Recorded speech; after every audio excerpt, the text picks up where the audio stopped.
धेरै रे पशुपतिनाथ केवल दर्शन गर्ने ठाउँ मात्रै होइन, यहाँ हरेक बाटोले एउटा कथा बोकेको छ। हामी यस क्षेत्रको रोचक स्थानहरूको यात्रा गर्नेछौँ। अन्तिमसँग हामीसँगै रहनुहोस्। नमस्कार, अहिले म विश्व प्रसिद्ध पशुपतिनाथ क्षेत्रमा आइपुगेको छु। पशुपतिनाथको दर्शन अघि धेरै भक्तजनहरू पूजा सामग्री लिएर मुख्य मन्दिरतर्फ जानुहुन्छ। हामी पनि दर्शनका लागि अघि बढ्दैछौँ। धेरै रे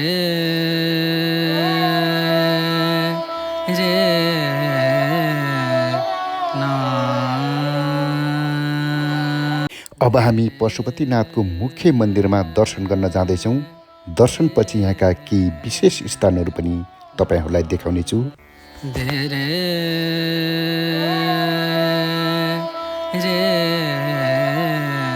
पशुपतिनाथ मन्दिरको दर्शन सम्पन्न भयो।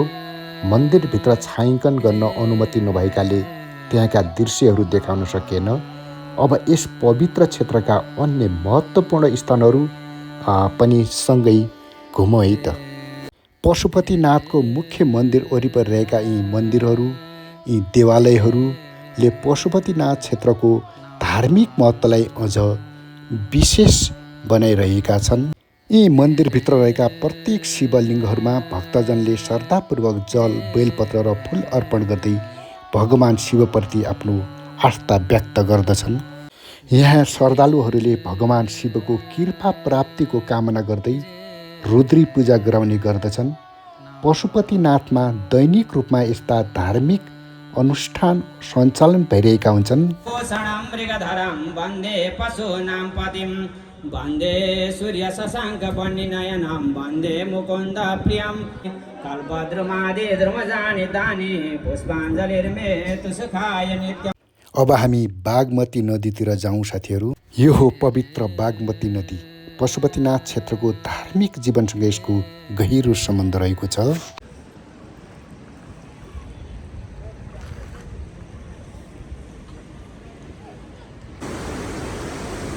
धेरै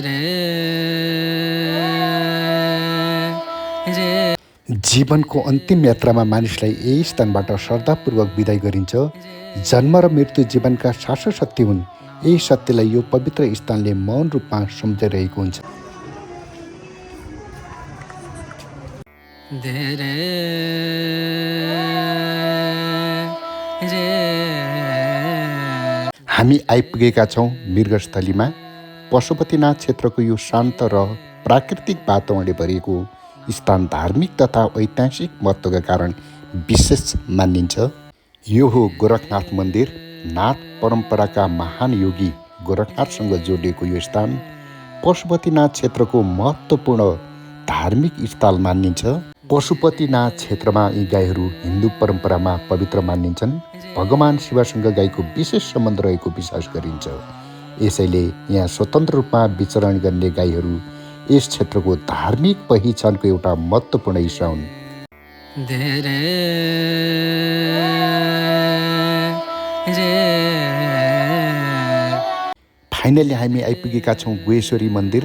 पशुपतिनाथसँग गहिरो धार्मिक सम्बन्ध रहेको यो मन्दिर हिन्दू धर्मका प्रमुख शक्तिपीठहरूमध्ये एक मानिन्छ।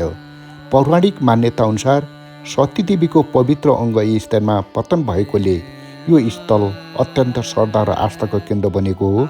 यही कारणले नेपाल तथा विदेशबाट पनि हजारौँ भक्तजनहरू यहाँ दर्शनका लागि आउने गर्छन्। मन्दिरभित्र भने हिन्दू धर्मावलम्बीहरूलाई मात्र प्रवेश अनुमति दिएको छ। धेरै रे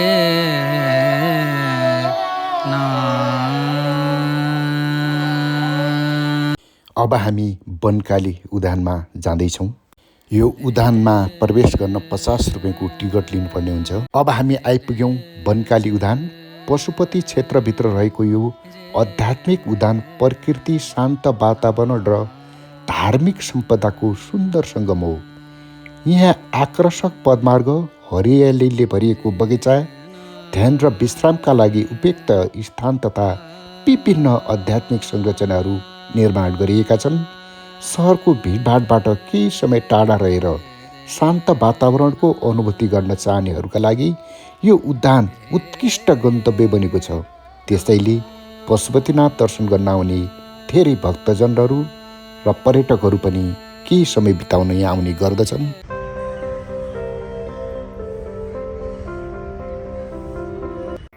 धीरे रे ना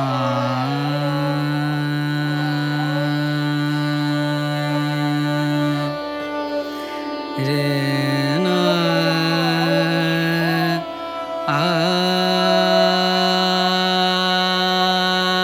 बनकाली उद्यानपछि अब हामी मार्केटतिर जाँदैछौँ। पशुपतिनाथ क्षेत्र वरिपरि रहेका यी पसलहरूमा पूजा सामग्री, रुद्राक्षे, शिवका मूर्ति, धार्मिक पुस्तक तथा विभिन्न स्मरणीय सामग्रीहरू पाइन्छन्।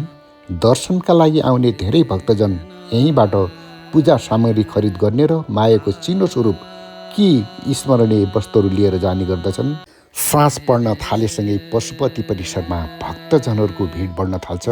सबैको प्रतीक्षा एउटै क्षणको हुन्छ, पवित्र बागमती नदी किनारमा हुने सन्ध्या आरती। श्रद्धा, भक्ति र आध्यात्मिक ऊर्जाले भरिएको यो वातावरणले यहाँ आउने हरेक व्यक्तिको मनलाई विशेष अनुभूति गराउँछ। केही क्षणमै सुरु हुने यो आरती पशुपतिनाथको सबैभन्दा आकर्षक धार्मिक अनुष्ठानमध्ये एक हो।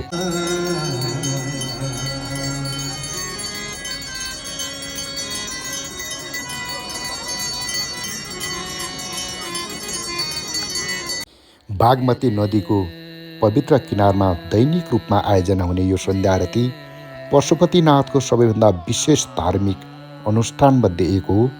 शङ्ख, घन्टी, मन्त्र र दीपको उज्यालोले यहाँको वातावरण पूर्ण रूपमा आध्यात्मिक बनाइदिन्छ।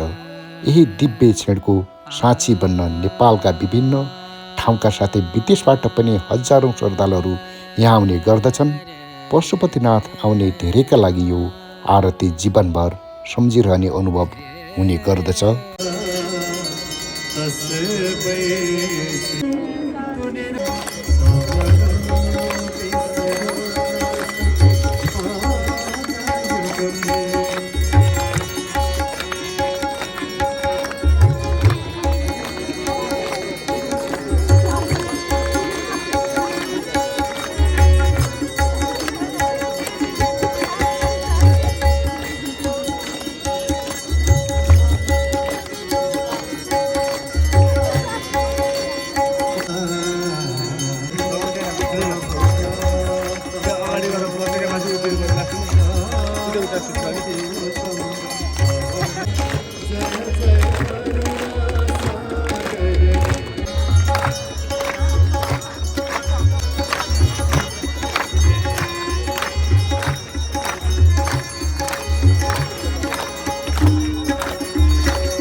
धार्मिक विश्वास अनुसार पशुपतिको यो सन्ध्या आरती श्रद्धापूर्वक दर्शन गर्नु अत्यन्त पुण्यदायी मानिन्छ। श्रद्धा र भक्तिभावले आरतीको दर्शन वा श्रवण गर्दा पनि भगवान पशुपतिनाथको कृपा प्राप्त हुने विश्वास गरिन्छ। यदि तपाईँ कुनै कारणवश यहाँ प्रत्यक्ष उपस्थित हुन सक्नुभएको छैन भने पनि श्रद्धा र भक्तिभावका साथ यो दिव्य आरतीको दर्शन गर्नुहोस्। भगवान पशुपतिनाथले तपाईँ सबैको कल्याण गरून्।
यही दिव्य वातावरणसँगै आजको हाम्रो पशुपतिनाथ यात्रा यहीँ समाप्त हुन्छ। पशुपतिनाथ केवल एउटा मन्दिर मात्र होइन, आस्था, इतिहास र आध्यात्मिक अनुभूतिको अनुपम सङ्गम पनि हो। यदि तपाईँहरूलाई यो यात्रा मन परेको छ भने भिडियोलाई लाइक, सेयर र च्यानललाई सब्सक्राइब गर्न नभुल्नुहोस्। फेरि अर्को नयाँ यात्रामा भेटौँ। धे रे रे